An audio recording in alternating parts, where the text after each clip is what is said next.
Thank you for joining me again. We're episode 12, guys. It's so crazy. I'm excited. Well, welcome to A Girlfriend's Guide to Life podcast. I'm your host, your girl, Miesha Shanell. I created this podcast to ignite the voices of humanity through open dialogue and candid conversations. I just wanted to have a platform where I can have relevant conversations and not have to be muted or told what to say. My goal is to touch, move, and inspire you to live a life that you've been given to live. So come along with me on my journey as I show you how to live and love through adversity, and most importantly, how to keep your head up. So today's topic is actually a topic of mine that I enjoy. It's a hobby of mine, and nearly 30 years ago, my college roommate and I took our first international trip without our guardians. We were 18 years old. We were grown and empowered. We were happy and excited about life in general. I remember that day so vividly. I'll never forget that day that I stepped on foreign territory for the first time. It was magical, spiritual, and everlasting. It's a feeling that I've been chasing for over 30 years. And today, proudly, I can say I have traveled to over 35 countries and including 2 continents. And in fact, I was preparing to move to South Africa July 2020, but COVID stopped that. My desires to live abroad came shortly after coming back from my trip with my girls. I secretly went and applied to study abroad, and I was approved by my college to move to Europe. However, being an emancipated youth with no backup plan, fear creeped in and won, and I opted out, and I decided to stay in America. I got married, had a baby, and then life started. However, my desire is still there, and one day I'll fulfill my dream of being an expat in America, American expat very soon. But today's guest didn't allow her fear to cripple in. She watered her faith, and it was blossomed like a rose. I have had the honor of chatting with some amazing people, as I mentioned, but this one is near and dear my heart. Unfortunately, she lives all the way in Italy, and she'll be chiming in via Skype. My guest, her name is Jennel Brooks Lucattelli. She's a native of Lake Arrowhead, California. In 2008, she took a trip, just like I did, to Europe with her girls. She had no clue that this trip would change the trajectory of her life. She was working at the SLS Hotel in Beverly Hills. She was flourishing in her career as a trainer for hotel, restaurant, and nightlife staff. She really enjoyed her career and felt that she could actually stay with the company and grow. She knew she had a promising career ahead of her. While on her trip, she visited Israel, Greece, and Italy. When she arrived in Italy, her spirit immediately resonated with the culture. When she turned from her trip, she knew she could live in Italy. And never before feeling so sure of anything, she knew that Italy would someday be home. She prepared for this for approximately 4 years while she was still thriving at the SLS. In fact, she had been promoted again and moved to Miami, Florida, to open the SLS there. However, her spirit still yearned to be in Florence, Italy. Upon turning 30 years old, Jennel realized that she was at a crossroad, similar to where I was when I was in college. As much as she loved her career, Florence still rang in her heart. She knew she could stay at her job, settle down, or regret and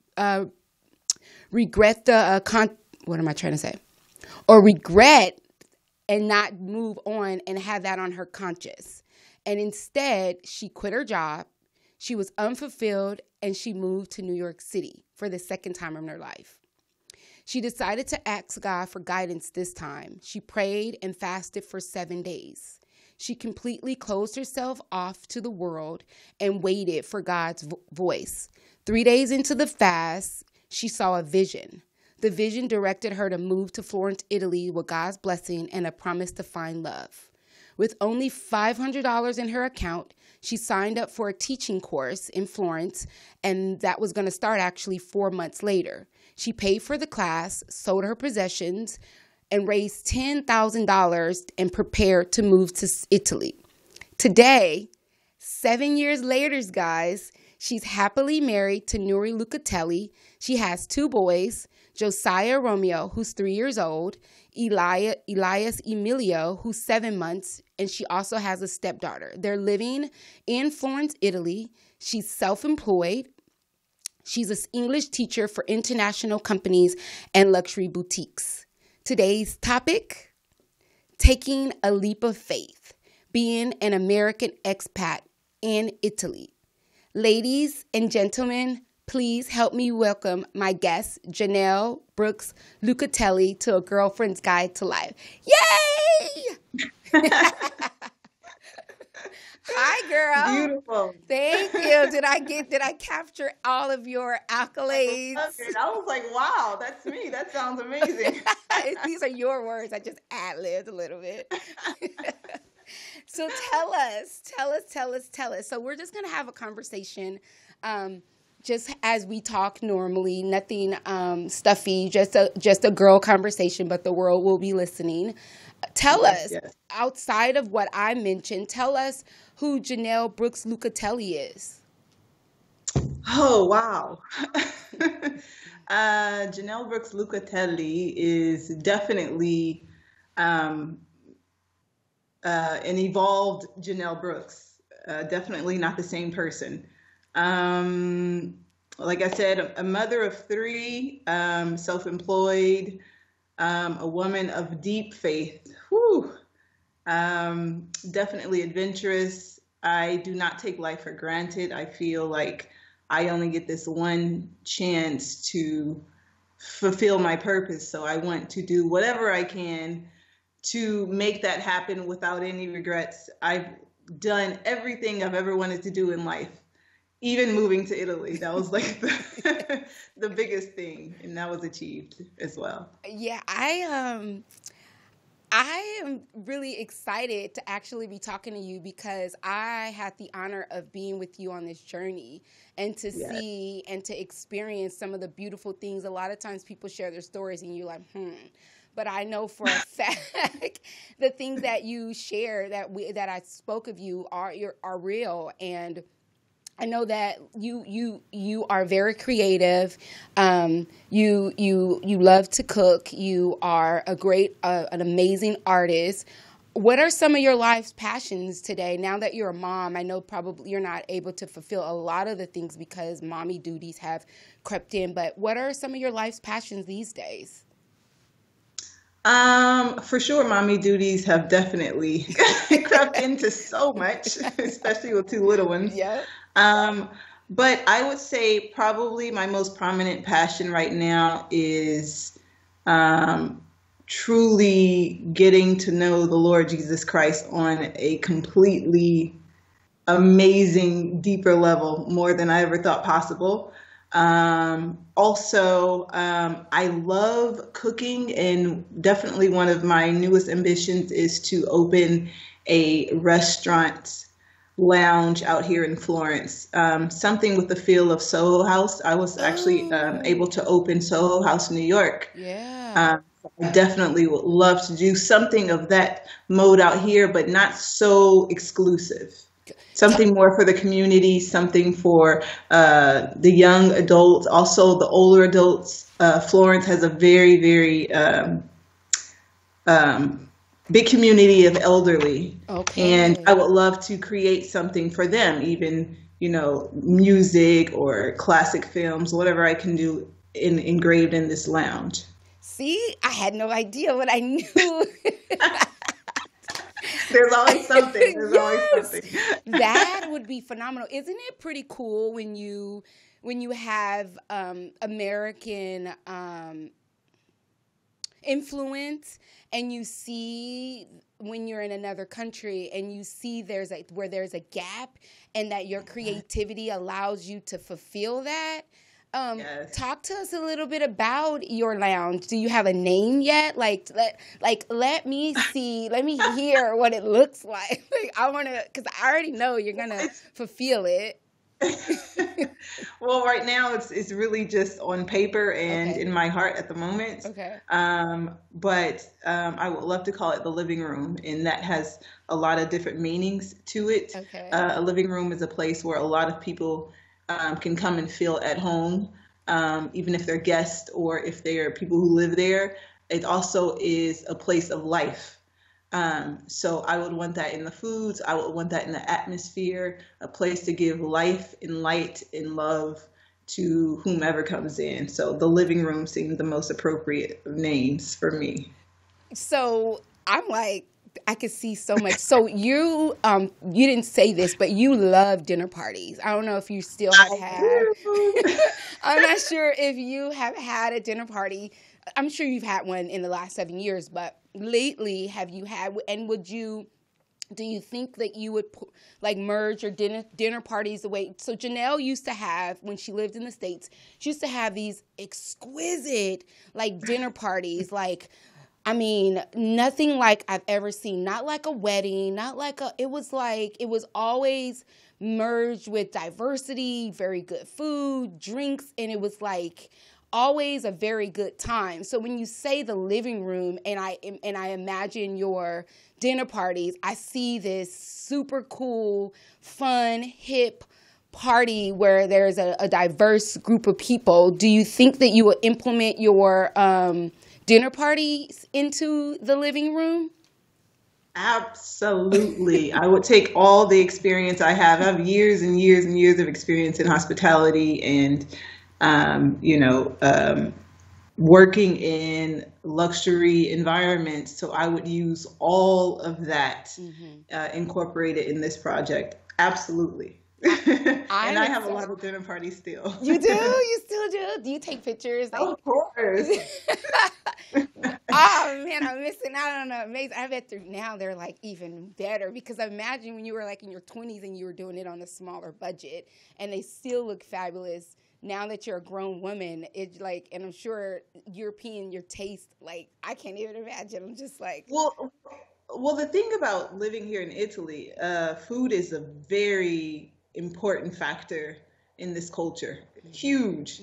The average Italian dinner, let's say, like on a Friday night, that can last hours and hours and hours with several different courses. There's definitely the culture of if especially down south, if someone's getting married, this can last for weeks, dinners every single night for a wow. week. So food is so huge here. I just bring in a little bit more of the American culture, which my Italian friends actually really love because they have this traditional huge dinner, but then a lot of new elements. So I definitely love to do that as well. So you still do it. That is so cool. I'm like cheesing from ear to ear. I can only I can only imagine how they are. So would it be in terms of like food? Would the cuisine still be Italian? Will you infuse like American food, or will it be culturally just Italian food? Although, like you said, Italy is big on food. I am not a big foodie, but when I visited you for 40 days in Italy, I ate gelato. Do you remember I ate gelato every Every day. day, like twice a day, and I didn't gain a pound because everything was so fresh and healthy. So would you implement American cuisine, or will it still just be Italian food? We would have to consider, even if I did something like American cuisine, the ingredients are different out here, and that makes all the difference. See, like Yeah. you can get American pasta and you can get Italian pasta, and you definitely see a big difference in your body after a week of eating both. You can Absolutely. compare. So, Yes. I think the products would be the most important factor, but I would actually love to do something more international. So not only having American and Italian, but also having African, also having Indian. Like I would have a menu of, different dishes from all over the world. So everyone feels inclusive. Yeah, it's gonna happen. One last question, because It's I gonna know happen. it's definitely. I already see it. When you said it, I was like, oh yeah, that is so you, and it definitely is gonna happen. I know that you like tapas. Would you have some, would it be tapas or would it just be like cuisine? I'm going off on a I tangent. love tapas. Tapas is my favorite Right. way of eating. I mean, why would you not want choices? I don't understand. In small doses. Like, who wants this massive plate of food and that's all you have when you can have small variety of different things, even with dessert. So, like, somehow I knew that you would infuse that with it. Absolutely. Not to get off on, not to like delve so much into the living room. I mean, that is definitely something that I foresee in the future, like soon. And I hope that I'm able to be there for the grand opening, because that is definitely. Would love it. I'm coming, girl. I'm coming. Just segueing, we don't have much time, and I know that there's a huge time difference, and I thank you for just being available, because it's like, what, 11 o'clock there now? It's 10:47. 10:47. So it's thank fine, you. But my husband's on kid duty tonight, so he's very supportive. Yes. This is my 7th year anniversary here, so everything just. Wow, 7 years already. That was so fast, Jen. Like, it went so fast. Very fast, and so much has changed. It's just being married and having kids and going into a new career path and learning a new language. So much. How are you with your Italian? Like, are you fluent yet? You know what? I'm very. Language is a very humbling thing. Okay. I can say I can have a conversation. Absolutely. I don't think I'm the best. Absolutely not. And every year I think I get better, but sure, I can have a conversation in Italian. Yeah. You can? My son, my 3-year-old is super bilingual. Is he? Good for him. He's starting early. Yeah. Yes, that is so awesome. So he speaks English, and so did he learn Italian first, or did he learn English first? He actually learned English first because Mama speaks English. Okay. And when he went into the school system, he started picking up more Italian. Now, at this point, he speaks to me in English and to his father in Italian. Really? Like, I can tell him to tell his father something in English, and then he'll say it in Italian to him. That is so cool. So he comprehends English and Italian. So he's definitely bilingual. I have a question. So how has your experience been in Italy as a Black woman? Oh, I don't know if you remember your visit out here, but yes, I do. I've been there twice. I don't know if you know this, but I went for 40 days. I visited you, and then when I turned 40, I went back. But I didn't get to go to Florence. I went to Venice instead. So yeah, I do remember my trip. But what are you saying? I mean, yes, they appreciate the chocolate. Bella, Bella, Bella, Bella. Woo, Bella. Yes, they do. Yes, they do. It's never been an issue. I'll never forget. I was like, I am moving there. I am Beyonce. You look like a superstar. Yes. Even with no makeup and your hair all sticking up, you're still Bella. They like turn their heads. They stop their cars. It's like a huge production. I had to bring that up because people probably have a different take on it. They don't realize that Black women in Italy is like beautiful. Huge. They think they're beautiful. Yes, absolutely. It's I mean, it's a rare thing. I mean, you do see Black women more now, not so much, but the majority are straight from Africa. Okay. So that's the majority of Black women you do see. Mm-hmm. But again, that's very few. But when a Black person from America or Europe comes, you also see a difference in that and that's probably because economically you see that difference as well. Mm-hmm. A well-dressed Black woman versus someone who looks as if they don't have as much. So there is a difference, but we're all beautiful.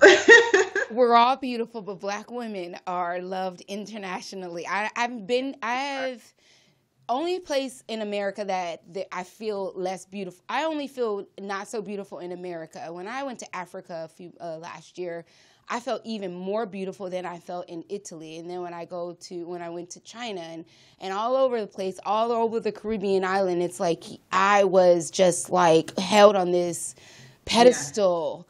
Yeah. But here in America, as Black women, I don't know, you are not checked out from the world, but Black women here and Black men here in America are treated as if we are like trash. But when you step outside of your comfort zone and go into another culture, you're treated completely differently. Has how I know this, but I'm pulling it out of you. Like, how has your experience been in Italy? Like, I know that you don't want to come back, but tell the world that how you've been in Italy for the past 7 years. Well, I mean, I'll give you the shorter story, I guess. You can speak. You know, it's been a chain of events. Like as you said, like I arrived 7 years ago today, and today. 7 years ago today, yes. Whoa. And actually tonight at dinner, I was speaking to my husband about what happened my very first night here. I was walking through the center and I came upon a gospel choir singing in English. I was like, what? Really? It was incredible. But I've had a very, very easy, smooth transition here. And I know that's not the experience of everyone. I've met so many people who have really struggled. I think the key here is finding out if this is something that is a part of your destiny. Like I said, I'm a woman of faith, so I believe everything that we do in life, there is purpose to it. And for example, I met my husband probably about 6 months after moving here. Wait, tell us the story of you meeting your husband. I know the story, so tell the story. Here's the thing, moving to Italy by yourself with no family, no one you know, like zero. It was really just me and God, truly. Yeah, like I've never felt so connected to God because it was just us and that's it. Mm-hmm. I didn't know the language. I knew Ciao at most. And Bella. So it was really a faith walk. And so I was just in a lot of prayer, spending a lot of time with God. And I remember I had this sense that I was going to meet my husband very soon. And it's not like I was looking, because I was extremely happily single, mm-hmm, you know, mm-hmm. Like we said, a Black woman in Italy, you know, you're not struggling here. But I knew I was going to meet my husband. Right. And I got to a point, it was so, this sense was so strong. I called my mom and my sister and I said, I don't know what this is, but I feel like I'm about to meet my husband. I don't know how, I don't know what this is. But 2 weeks later, I ended up meeting him. One of my very first friends named Pietro, he was having a party at a villa outside of the city. And at the time I didn't have a car. So he called his friend, Neri, to give me a ride to this party. And Neri is actually my husband now. He's the one that gave me a ride. And ever since that night, we've been inseparable. I remember it. It's so funny because I remember the night.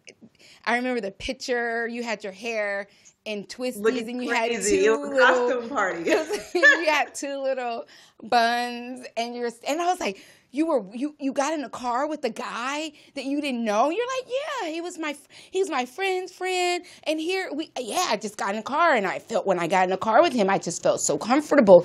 And he is an amazing guy, amazing man. You definitely, I know that your walk has been a faith walk, and it's definitely been guided by God. And I saw it, I watched it, I have been able to see it. Unfortunately, there's been some gaps, but to see your life and see how it has progressed, I just had to bring you on as a guest to allow the world to know that sometimes You got to take a leap of faith. We're so scared. And as I mentioned, when I was 18 and had the opportunity to go, I was so scared. I was so afraid. But you didn't allow your fear to cripple you. You took that desire that you had inside of you, but you've always been fearless, and you just flew. You flew and you soared. Well, here, I have to say this. I think the fact that I prayed and fasted about it and I got my answer gave me the confidence. Because before that, I didn't have that confidence. But once I knew and I understood, okay, God is backing me on this, I was like, let's go. He's like, let's I'm covered. do it. I know it's going to work out. Yeah. And that was a huge difference. For me. For you, yeah. That was the pivotal point. That was the point where he's like, you know what? I know that I'm going to be good. And anytime God has you, as I experienced the grace and the favor of God, when God puts his hand on you and tell you to do something, hence this podcast, you already know that it's going to succeed. I know, as believer in Christ, you just have to you have to have faith. And if there's no faith without works is dead. So if you have no faith, and so you knew that your faith was so strong in God's will and his word, and you went for it. What advice would you give anybody who has the desire to do what you did, to be an expat, or even just to do something that is ridiculous to the norm? What would you say to somebody to give them the confidence that you have? What would you say to them? First, pray. Make sure it's something you really, really want. Don't do it for the sake of running away. That would be my first advice, because life is life no matter where you are. Yes, I live in beautiful Florence, Italy, but it's still very much life. Yes. So the first thing is don't run away. If you go do something like this, do it because you feel led to do it, but not because you're trying to escape something else. That's Second, I think it's so important to not have attachments. If you have attachments to people or things or material, it's going to be very hard to move to a whole nother country, a whole nother language, a whole nother culture.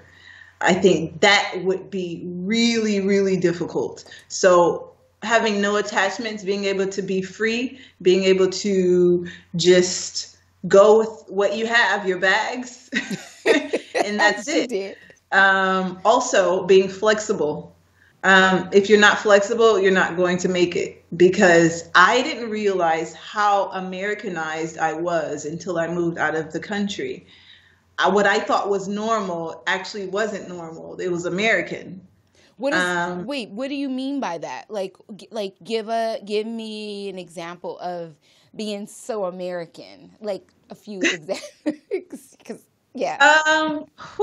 I can't think of anything on the top of my head, but just the way we do things. Like America, here's an example. America, our way of eating, we can eat breakfast, we can eat brunch, we can eat lunch, we can eat dinner. We don't have any specific times. We just go and we're hungry. Things are open 24 hours a day. Here in Italy, if you don't eat lunch by 2:30, you're not eating lunch. Everything's closing down. Really? Until dinner. Oh, yeah. So that you guys have, what is it called? That when you guys shut down and everybody goes and take a nap until dinner? What is that called? Or am I off? That's called a long lunch break. But I don't know that name. So true. I have so many friends who's come out and they're just like footloose and fancy free. Like, oh, we'll eat when they're ready. I'm like, I'm eating now because I know this place is about to be closed and we're going to be hungry. Okay. so it's a long redirect. So from 2:30 to what? What time is it open? Does dinner open up? What time is dinner? Dinner starts around 7:30. Really? So from 2:30 to 7:30, 5 hours, there's nothing unless you cook. 2:30, I would say 2:30 is the last time they'll accept someone. Okay. They'll probably close the place around 3:30. Mm-hmm. But after that, we do have aperitivo, which is one of the most amazing things ever. What is that? Aperitivo. Aperitivo is incredible. Okay. So it's like a happy hour in Okay. Italy, except you buy one drink and you have a buffet of all you can eat food, Oh yeah. top I did style. that. You took me to that. We did that every day. Yes, Oh, every day. yeah. That we did that every day. Yep. And the drinks are And like cheaper than water is more expensive than the wine. I remember yes, that. Okay. That's so cool. yes. That Aperitivo, like I always say, aperitivo couldn't survive in America because we eat too much out there. yeah, we do. It's unfortunate that we We would take advantage so much. yeah, it wouldn't be economically fair for the restaurant because Americans, we want large portions and we want a lot of it, whereas this is like more tapas. It was tapas, Exactly. and it was like I remember it being all you can drink liquor, like wine. All you can Exactly. In fact, when I first moved out here, I had just my budget because I didn't have a job yet. I didn't Right. have my own apartment yet. So I would save money a lot by going to aperitivo, get one drink and then eat dinner for €10. Right. You Right. know, Right. Are you still by the Arnold River? I'm not. I'm actually near, there's a central train station in Florence. I'm near the next train station. It's about a 5-minute ride. So I'm right outside of the center. I would say less than a 10-minute walk, Okay. which I prefer because it's less tourists. Okay. Yeah, You yeah, know. yeah. Of course. Because where you were, oh my goodness. So let's speak. So I got the experience. Jennel decided that she was gonna move. Like I said, she abruptly moved. Well, it wasn't an abrupt move. She planned for it, but when she told the family, she was like, "I'm moving, and I'm moving in like 4 months." And she started selling all her stuff. I bought half of the stuff. Remember that? Where you gave me a lot of Right. stuff. Thank you. Thank you. And I so, appreciate that. yeah, it was like, here, I want that. You always supported me. You always One, supported me. I believed in you from the moment you wanted to be a makeup artist at Mac Makeup. Remember that when you just like you Wow. remember that Yes. when you it was like you need a Wow, you model. just took me back to another life. You were young. You were in your early 20s. You're like, I want to be you were always very artsy and very creative, similar to myself, but you took it like on another level. You're like, you were always very good at makeup, but you wanted to not just freelance, you wanted to like make money at makeup, being a makeup artist. So you decided to apply for Mac, and you did it, and you knew exactly what to do. And then I was like, well, I'll be your model. And you remember that one of your interviews with me?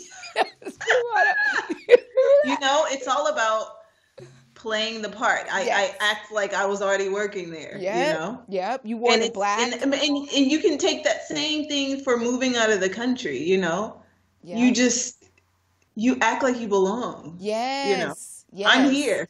You are there 7 years, like successfully.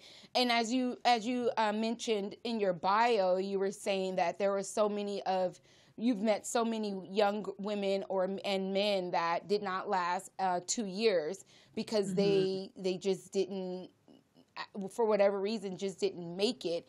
But you Mm. were able to sink your teeth into a profession. Segue in the conversation, if you don't notice, you were able to sink your teeth into a profession that will never die. We're always going to need to learn a language. And you found out, I don't know this part of the story of how you even got the idea to teach English to international people, but you did. I remember you taking the test, spending the money. I remember it being a lofty price tag for the course, and you did it, and you was like, and I passed it. How is that? Let's talk about your business. Let's talk about you as an English teacher. How's that going for you? It's going good.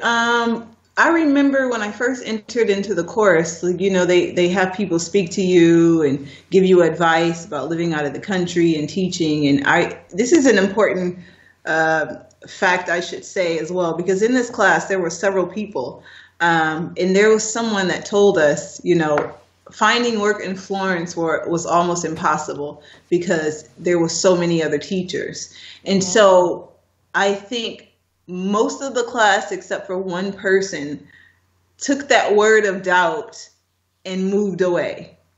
Really? They all wanted to be there, but someone spoke, the voice of doubt spoke and said, it's hard to be here. It's almost impossible. You should probably look to teach in another place. And I said, well, that word's not for me. I'm Right. going to work in Florence. So what happened is I ended up getting 3 job offers about 6 weeks later. Wow. And most of the other people took the word and just went home or went to another country.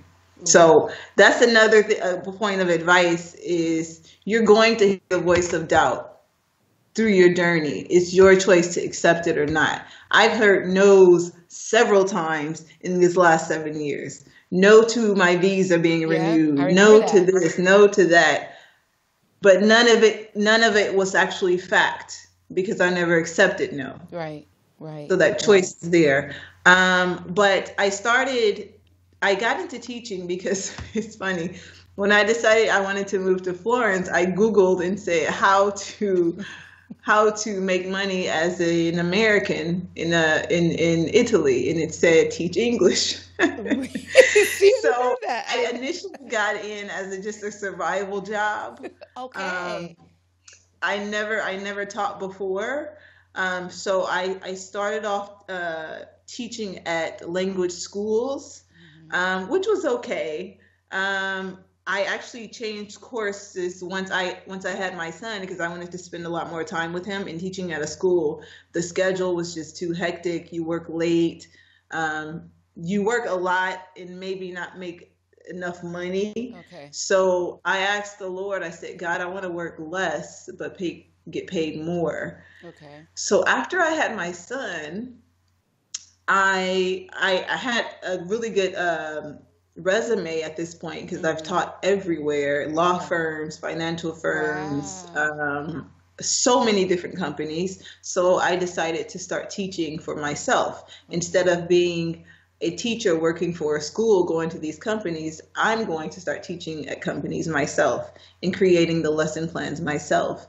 And it just opened up. I started working for the Ferragamo Hotel Group here, teaching their employees, their staff, English, luxury, standard English, and also have a background in luxury hotels. So it kind of just collided. Wow. I really understand. Sorry? No, I said, wow, that is, look at that. I know, right? I was like, I know this too well.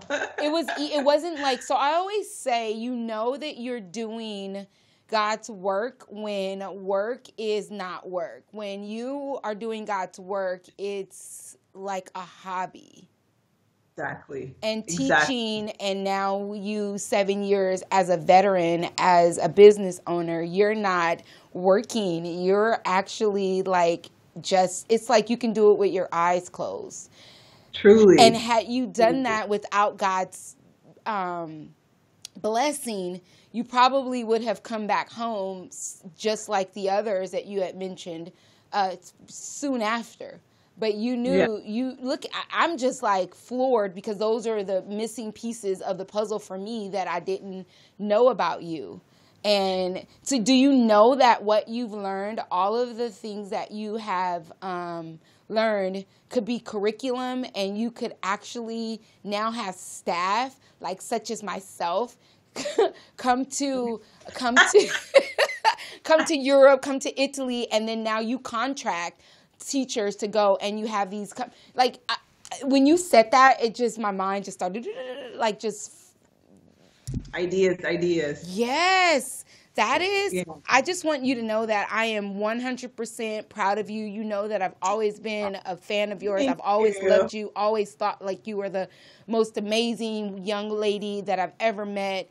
And to see that you are happy and flourishing and know that God has his hand on you has been definitely inspiring and empowering for women, for girls all over the continent, like all over not even just the continent of America, but everywhere, all over the globe. What do you enjoy most about your life right now? Oh gosh. Well, I love going to Siena. We have a country house out there, so I like going there in the summer on the weekends and just laying out on the grass with the kids, so the kids can play, run around and play. I love just going out into the city center at night. Florence is just so beautiful, It especially at is. night. It's It's just a beautiful. magical place. It's almost like a movie set. Yes, it's I remember my brother phenomenal. was saying that when he was visiting. It's just a magical romantic place. Even just going on a simple date with my husband, Yep. it's I love it. I love it. Also, at this point, I'm not really into clubbing and stuff. I did No. that so much in my 20s. You lived in New So York I just twice. a dinner You lived in New York twice, so you've had your share of and clubs. South Beach, And Miami. so, oh my God. Wait, let me just state. Okay, you guys. So Jennel, when she was single before she got married, you talking about living la viva loca. Like this chick lived in Miami. She lived on a beach. You walked outside of her apartment. She lived in like a penthouse. You walk outside the apartment and you walk onto the beach. Remember that? Like, am I lying? You remember Christmas at the beach? Yes, Chrissy. Yes, it was hot. It like even in New York, like you lived in Manhattan, like you've always lived a phenomenal life. Like you living in Italy is not like something new for you. Like this is just an extension of what your life already was. Do you realize that? Like even like working as a model, you didn't even mention in your bio, so like you're forgetting that you're a model. Like, let's not forget that Jennel is 5'11", 120 pounds, living in New York as a model, and that's why she went back the I just had second a baby time. 7 months ago, so we're Well, getting back there. no, I already know your snapback is real. It's genetic. Like, your mom it's a size 2, so you don't ever have to worry about that. But like she's always lived an amazing, fun, cool life. So her in Italy, like now, is just like I can't even imagine what life looks like for you. Before we go, we're actually running out of time. Look, that time went by so fast. You didn't even know we've been talking for a while now. I've never been to Siena. Can you give us just like I can Google it and look at it, but I like your descriptions and how you describe things. Like, what does Siena look like? It's the countryside, because I remember you always said you want to retire in the countryside. So look, you got What's that. so deep about it is I remember living in Manhattan, Mm-hmm. and I wrote in my journal one night that I would have a villa in Tuscany. Mm-hmm. You I told me was just that. writing things that I desired, in my heart. And I had no idea that my husband at the time had a property in Tuscany. And I didn't even know this until like maybe 6, 8 months after Yep. even dating him. Yep. I remember that. Um, but it's just amazing how even a thought or your desire in your heart could be a prayer, and God has already orchestrated the this prayer coming to life. I wasn't looking for it. I was just following my heart. I was acknowledging God, and He literally directed my path. Yep. So Siena is that place. I wrote in my journal, living in New York, single, and all that before I even came out here. It's absolutely beautiful. It's surrounded by olive trees and vineyards, and the Tuscan Hills is really like a postcard. I mean, I Really? don't know how else to say it. It's like Google It's it. literally we got married there. I It's so remember beautiful. that. You got married there. We got married at the property. It's stunning. Wow. Yeah, it was my dream wedding. Very Pinterest. Really? I missed Outdoor, it. I know. I saw sunflower pictures. in my bouquet. Wow. It was my dream wedding, and we plan to do a 10-year there as Okay, well. so a So few years. So okay, so I am not going look, to. you bought your ticket already. Yes, right, because tickets are real cheap right now because of COVID. Yeah. So that's 3 years. That's 3 years. I unfortunately, because I was going through what I was going through at the time. I missed that, and I'm going to say that over the air. You know that I love you regardless of the gap that we had, no matter how much time has passed. I love you. I care for you. You're like my little, I'm not your stepmom. You're my little sister, just so you know. You're my sister now. And I'll always be your big sister no matter what. I want to give you this little opportunity to say anything that you need to say before we close the show. But before we go, I just want to thank you. I really, really love you from the bottom of my heart. I hope that we continue to cultivate our sistership and until death. You are definitely somebody that everybody in my family, in my village knows that Jennel Brooks Lucattelli is somebody that holds a very special place in my heart. And I want you to know that from the bottom of my heart. Thank you. I love you too. Don't get all emotional. No, this is needed. I just want to just apologize to you for my thing is, and this is why I curated this podcast, for me to be able to speak and to share my heart and not have to feel like I have to hold back or not say anything. This was God's will. This was not something that I decided. This was God's doing as a part of my healing, and it's been miraculous. It's been like definitely therapeutic, and for you to be here is a part of my healing, and for even you to be my guest, it is, of course, so thank you. Would you even doubt it for a second? Absolutely. I know. Do you know, I was like, oh my God, I gotta call her, I gotta text her, I gotta ask her, please. It was so hard, but God was like, just do it. She's your sister. She's your sister in Christ. She's never ever turned her back on you. She's always been there to support you. And so I want to thank you for, again, supporting me. As you know, this is not the first endeavor that I've produced. You were there with my fashion shows and everything that I've ever done in the last, 15, Isaiah is like now 19, but in the last 16 years, you've been there for me. So I just want to thank you and tell you, if you ever never hear it again, you know that I love you and I appreciate you from the bottom of my heart. Oh, thank you. I love you too. And is there anything else that you want to share with the world, with the virtual world before we go, before I give my shout outs to my sponsors and all that good stuff? Well, I would say if you have a dream, and no matter how impossible it seems, no matter how far-fetched it seems, pray about it and ask God to guide you in the most successful and easiest route to get there. Because things don't have to be as complicated as it seems. Sometimes the path can be effortless. As long as if you pray about it, you ask God, you acknowledge him in your ways, and he'll direct your path, and you'll literally come to those dreams you used to just think about, those dreams you thought were impossible. They can literally become your lifestyle.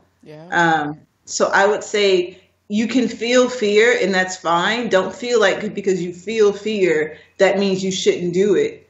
Do it anyway. Yeah. Because fear is just an emotion, and emotions, they change like the wind. So it's never a thing to consider in making a decision for you. Pray, and if God is telling you go after it, even if you feel fear, do it anyway because it's promising. Yeah. You'll do it, and you'll be happier that you did it, because it's nothing like living with regrets, because that you won't forget ever. It'll play in your head day after day, and you'll never forget it. I totally 100% agree with that. I thank you, and I appreciate you for being here. It won't be the last. This was fun. I know. Can you imagine doing this? I think this was so fun to do for my 7th year anniversary. I'm just so happy to have been here with you. I remember you sharing that with me, but I forgot to be here today.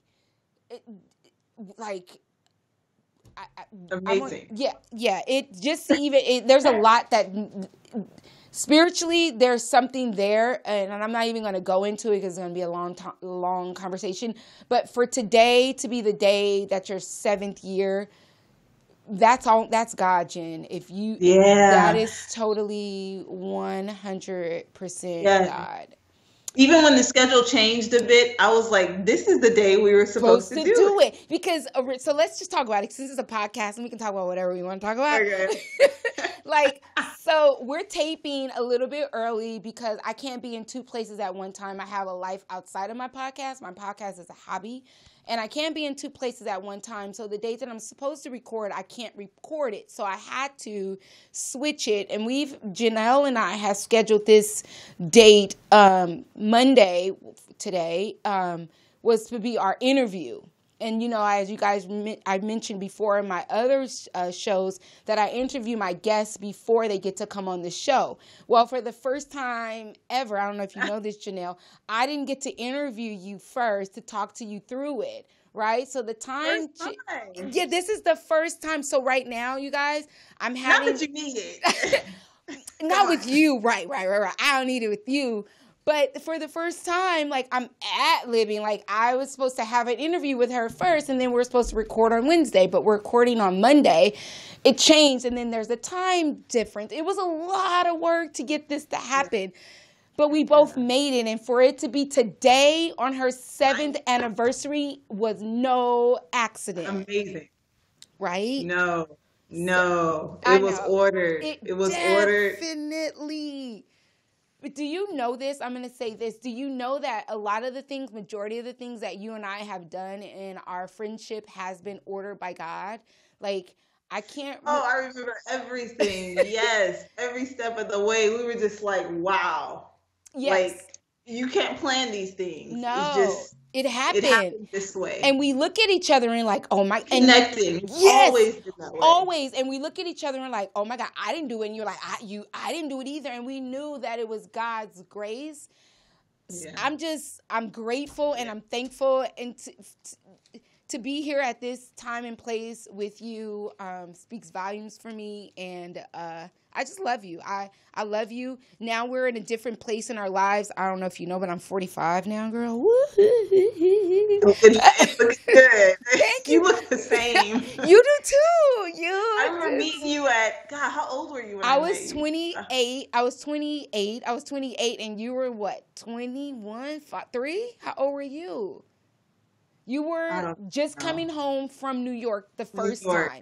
Modeling. So 22. And you look exactly the same as you did 16 years ago, and nothing has changed. 2 kids later. 2 kids later, and married, and happily married. And this is the day, and it's so beautiful to be able to witness this with you because your dreams. Remember we went to, we used to go to Bible study at 12 o'clock at not Faithful Central. Oh, gosh, what's the name of that church? City of Refuge? Boom. Yes, City of Refuge. And he told us one thing we got was dream ridiculous dreams. Yes. You remember that? He told us to know. He said, one day he said, you guys, whatever you do, Bishop Noel Jones told us, 2 young women told us and the other 50 people that were in the congregation, he was like, my soul, my spirit is telling me to tell you guys to live ridiculous dreams. And he said, live ridiculous dreams, regardless of what it looks like, live ridiculously. And and is this just the beginning? Yes, because you got to have the faith and you got to have the courage and the confidence to move in ridiculousness. I just made up a word. If you don't have that, you can't move. So to see you, I get this one life. Say it, I'm sorry. One life. You get one life, and life is short. Yes. So, my dear, my beautiful sister, I love you. I appreciate you. Thank you for joining me on A Girlfriend's Guide to Life podcast. There will be Thank you more for having me. opportunities. When you open up the living room, we will bring you back so you can promote it all over the world, and it'll be a tourist spot. I just see great things, big things happening. If there's anything that you need, any support financially, emotionally, spiritually, you know that you have a sister here in America that is rooting for you, and I'm always here for you 100%.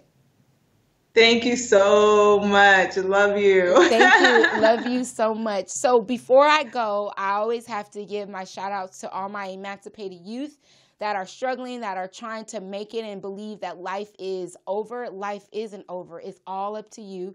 You heard us. You heard Jennel tell you that you can't allow fear to paralyze you. It is only an emotion, and it moves, wavers back and forth. Fear is false evidence appearing real. And you got to just shake it off and live. Enjoy life. Yes, life has been hard for you. It wasn't a life that you asked for. But for whatever reason, God chose you to be an emancipated youth. So fly. Fly like a bird that you are. And if there's anything that you need, as I always say, hit me up on Instagram at A Girlfriend's Guide to Life. Life is spelled L-Y-F-E. And on Facebook, I'm Girlfriend's Guide to Life, L-I-F-E.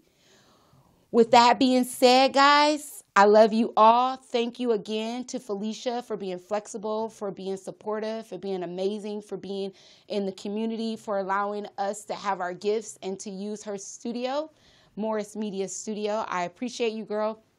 Thank you all for tuning in to A Girlfriend's Guide to Life. Until next time, I'll see you soon. Bye, Jennel. Love you. Kiss the kids for me. And tell Nori I said hi. I will. Bye.